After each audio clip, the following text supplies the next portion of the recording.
Hello friends, welcome to my channel গ্লোবু। আপনি কি এমন একটি গোপন সূত্রের সন্ধানে আছেন যা আপনাকে শুধু দীর্ঘদিন বাঁচাবে না, বরং প্রতিদিন সকালে আপনাকে লাফ দিয়ে বিছানা থেকে উঠতে অনুপ্রাণিত করবে? পৃথিবীর সবচেয়ে সুখী ও দীর্ঘজীবী মানুষেরা এই রহস্যকে ডাকে ইকিগাই। হেক্টর গার্সিয়া এবং ফ্রান্সিস মিরালেসের এই বইটি শুধুমাত্র একটি বই নয়, এটি আপনার জীবনের উদ্দেশ্য, সুখ এবং অটুট তারুণ্য খুঁজে বের করার একটি রোডম্যাপ। গ্লোবুকে আজ আমি এমন একটি জাপানি জীবন দর্শন নিয়ে কথা বলবো যা আপনার ভেতরের ঘুমিয়ে থাকা প্যাশনকে জাগিয়ে তুলবে। আপনি যদি আপনার লাইফস্টাইলকে 10 গুণ বেশি এনার্জেটিক করতে চান, তাহলে চলুন আজকের ভিডিওটি শুরু করা যাক। বইটির শুরুতেই একটা চরম সত্যি কথা বলা হয়েছে। জাপানিরা বলে সবার মধ্যেই একটি ইকিগাই আছে। কেউ খুঁজে পেয়েছে, কেউ আবার খুঁজছে, কিন্তু আসল কথা হলো ওটা কিন্তু আছে আমাদেরই নিজেদের গহনে, আমাদের মনের মাঝে। ইকিগাই শব্দটির কাছাকাছি অর্থ হলো সব সময় ব্যস্ত থাকার মাঝে সুখ খুঁজে নেওয়া। এটি জীবনের উদ্দেশ্য খোঁজার থেকেও এক ধাপ এগিয়ে। এটা শুধু উদ্দেশ্য দেখায় না, বরং সেই উদ্দেশ্যকে প্রতিদিনের সক্রিয় জীবনযাত্রায় যুক্ত করার মন্ত্র শেখায়। জাপানের লোকজনের মাঝে একটা মজার জিনিস খেয়াল করবেন, এরা কিন্তু অবসর নেওয়ার পরেও অনেক কর্মচঞ্চল থাকে। অনেক জাপানি জীবনে কখনো অবসরই নেন না। যতদিন শরীর কোলায় নিজের পছন্দের কাজটি এরা করে যান, কারণ জাপানি সংস্কৃতিতে জীবনের একটা উদ্দেশ্য থাকা অত্যন্ত জরুরি। ওকিনাওয়ারার বাসিন্দারা বলেন, আমরা যে প্রতিদিন সকালে ঘুম থেকে জেগে উঠি সেটা ওই ইকিগাইয়ের জন্যই। ওকিনারা শুধুমাত্র দীর্ঘজীবী মানুষের দ্বীপ নয়, এটি পৃথিবীর 5টি নীলাভূমির মধ্যে অন্যতম। লেখকরা সশরীরে সেখানকার অগিমিতে গিয়ে শতায়ুদের সঙ্গে মিশেছেন। তাদের দীর্ঘ ও সুখী জীবনের রহস্য 3টি স্তম্ভের উপরে দাঁড়িয়ে আছে।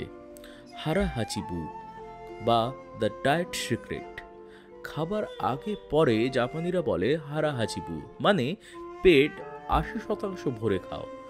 এই প্রাচীন জ্ঞানগর্ভ কথা আমাদের পেট পুরে না খাওয়ার পরামর্শ দেয়। যখন খেতে খেতে আমরা বুঝতে পারি পেট ভরতে শুরু করেছে মাত্র, তখনই আমাদের খাওয়া বন্ধ করে দিতে হবে। ওকিনাওয়ারার বাসিন্দাদের খাবারে দিনে গড়ে মাত্র 1800 থেকে 1900 ক্যালোরি থাকে, যেখানে অন্যান্য অঞ্চলের লোকেরা অনেক বেশি ক্যালোরি গ্রহণ করে। খাবার পরিবেশনের কৌশলও এখানকার অদ্ভুত। জাপানিরা খাবার দাবার বেশ কয়েকটি ছোট ছোট বাটিতে পরিবেশন করে, যাতে দেখতে বেশি মনে হলেও আসলে কিন্তু কম খাওয়া হয়। মোয়াই বা প্রাণের জোড়, অটুট বন্ধন, সোশ্যাল কানেকশন। মোয়াইয়ের মানে হলো একান্ত কাছের মানুষ বা বন্ধু বান্ধবদের সঙ্গে জবরদস্ত একটা সম্পর্ক ধরে রাখা। এটি একটি সামাজিক গ্রুপ যেখানে যাদের আগ্রহ, পছন্দ, অপছন্দের মিল আছে, তারা প্রয়োজনে অপ্রয়োজনে একে অন্যের খেয়াল রাখেন। মোয়াই এভাবেই মানসিক ও আর্থিক এক নিশ্চিন্তিতা দেয়। একজন আরেকজনের পাশে থাকার এই মনোভাব মানুষের মনে এক ধরনের নিরাপত্তার বোধ জন্মায় এবং তাদের সুস্থতা বাড়াতে সাহায্য করে। গতিময় জীবন বা হালকা নড়াচড়া, মুভমেন্ট ইন লাইফ। ওকিনাওয়ারার শতায়ুরা জিমে গিয়ে কিন্তু প্রচণ্ড শারীরিক পরিশ্রম করেন না। তারা সারাদিন সচল থাকেন, কাছে পিঠে দূরত্বে হেঁটে যাচ্ছেন, নিজেদের বাগান বা ফসলের কাজ নিজে করছেন, কিংবা নিজের নিত্য দৈনন্দিন কাজগুলো নিজে হাতে করছেন।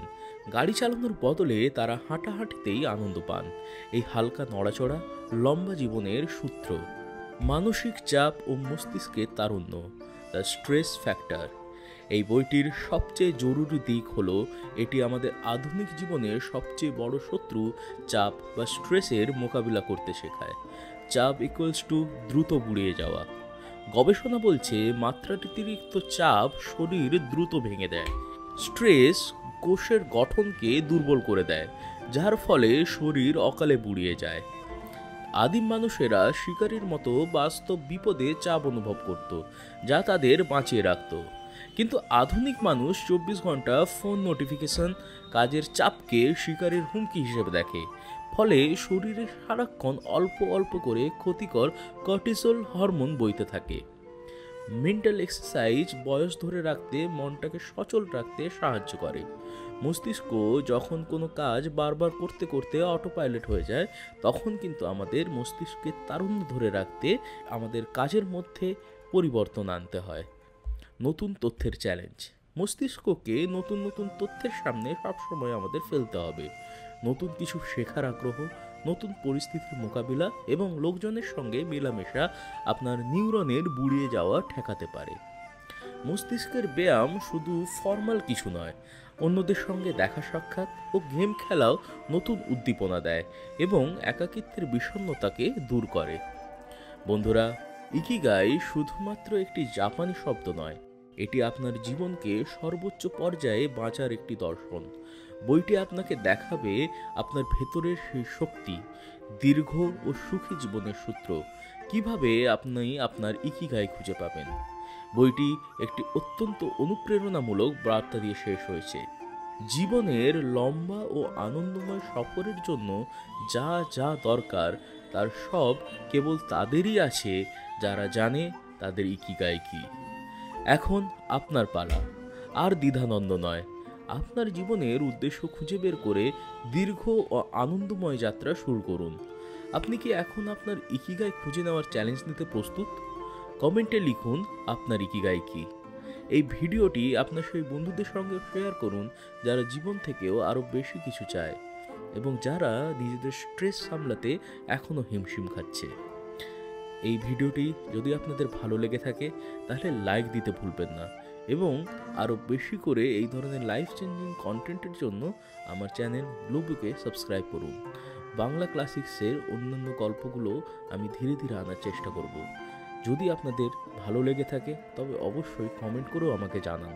আপনাদের কমেন্ট পেলে আমি আরও এই ধরনের ভিডিও বানাতে উৎসাহিত হব। দেখা হচ্ছে পরের রবিবার আরও কোনো এক নতুন গল্পের সঙ্গে। ততদিনের জন্য টাটা।